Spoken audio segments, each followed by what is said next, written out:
Lafayette, pour moi, c'est l'avenue, la grande avenue pour aller vers la mer et le marché. C'est un lieu, on va dire, assez joyeux où on voit énormément de couleurs, énormément de monde, de bruit.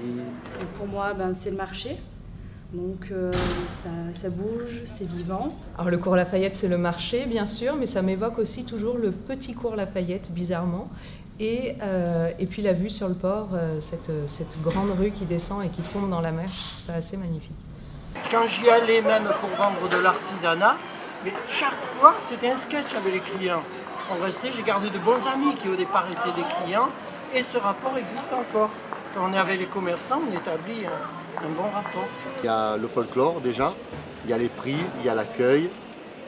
Et je pense qu'il y a un contact qu'il n'y a pas dans les grandes surfaces. C'est quand même un gros poumon de Toulon qui est de plus en plus beau. Hein.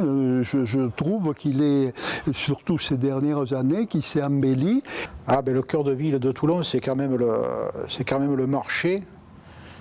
Même si ça a changé aujourd'hui, mais enfin, c'est vrai que tout cet espace avec le monde, je trouvais que c'est toujours très attrayant de pouvoir circuler au milieu des gens.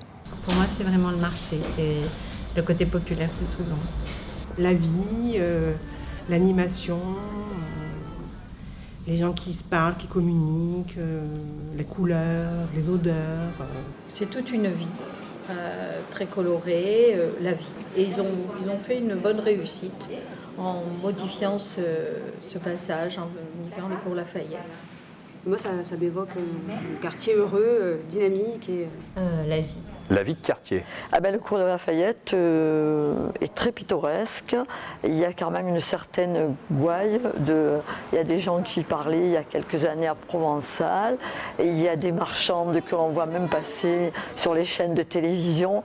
Et puis la chanson de Gilbert Bécaud, Les marchés de Provence. Le cours Lafayette, plus beau marché du monde, et la chanson de Gilbert Bécaud. Voici pour 100 francs du thym, de la garrigue, un peu de safran et 1 kilo de figues, voulez-vous pas vrai? Un beau plateau de pêche ou bien d'abricots. Il n'y a plus la même ambiance qu'il y avait autrefois. C'est plus calme qu'il y a 30-40 ans en arrière. Il n'y a plus cette chaleur qu'on trouvait autrefois. Mais c'est toujours plaisant d'y aller. Provençal, vraiment, c'est ma vie natale où je suis née, la même chose. C'est ma jeunesse, mon enfance, c'est ma grand-mère, bon tarte aux pommes, prunes. Quand je passe, je pense à ça.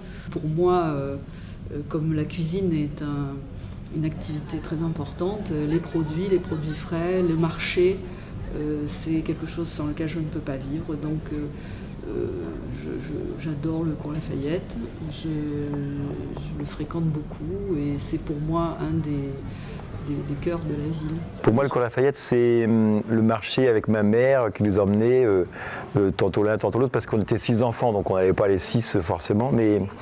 Et on avait souvent le choix entre acheter un chichi frégi ou un Monte Cao. Donc c'est vrai que c'était amusant d'avoir le choix entre 2 pâtisseries qui sont d'un côté et de l'autre de la Méditerranée. C'est assez emblématique de Toulon.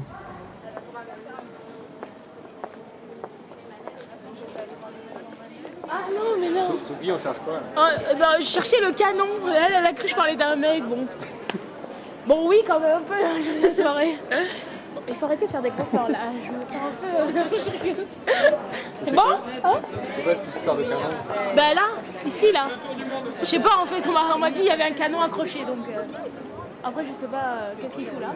Et tu le vois quand tu passes à côté, tu le vois à chaque fois. Non. C'est une folle en plus qui m'avait dit qu'il y avait un canon ici. Ah bah oui. Une fois. C'est grâce à elle, je la remercie, c'est grâce à elle que je sais qu'il y a un canon.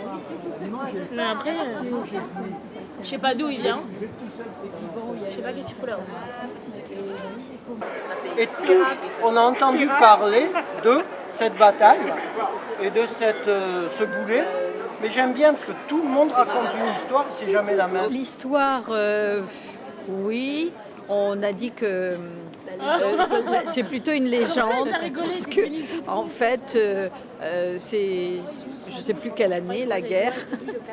Bon, un boulet se serait fiché dans la façade de cet immeuble. Aurait été tiré de la mer, c'est ça? Voilà, bon, alors on peut se demander comment il a atterri là comme ça. Maintenant, ce qu'il faut regarder, j'ai jamais eu le descriptif de ce qu'il y a écrit sur le boulet, mais on voit bien qu'il y a quelque chose d'écrit. Mais bon, ça fait partie de Toulon, ça fait partie de la légende. Alors ce boulet, il y a un officier qui a fait une étude là-dessus, un officier d'artillerie, et on s'est rendu compte que ce qui existait à cette époque-là, c'était du siècle de 1707. Voilà. Alors ça, il ne faut pas croire que le boulet est monté là-haut sur la façade. Hein. C'est le propriétaire qui l'a découvert ou qui l'a retrouvé, parce que même quand on va au Mourillon, on a de tous les diamètres des boulets. Et il a collé dans la façade. Voilà. Voilà l'histoire de ce boulet qui a été mis dans la façade de... C'était au moment où il y avait le comte de Savoie qui avait attaqué la ville, quoi. Mais ce qui me plaît dans cette histoire, c'est qu'il y a eu un dégât. Le canon, c'est quand même une blessure. Et au lieu de le cacher, il aurait pu le cacher, le maître. Non, il l'a mis en vue, il l'a entouré pour que tout le monde le voie. Et ça me plaît, on n'oublie pas le passé, on le montre.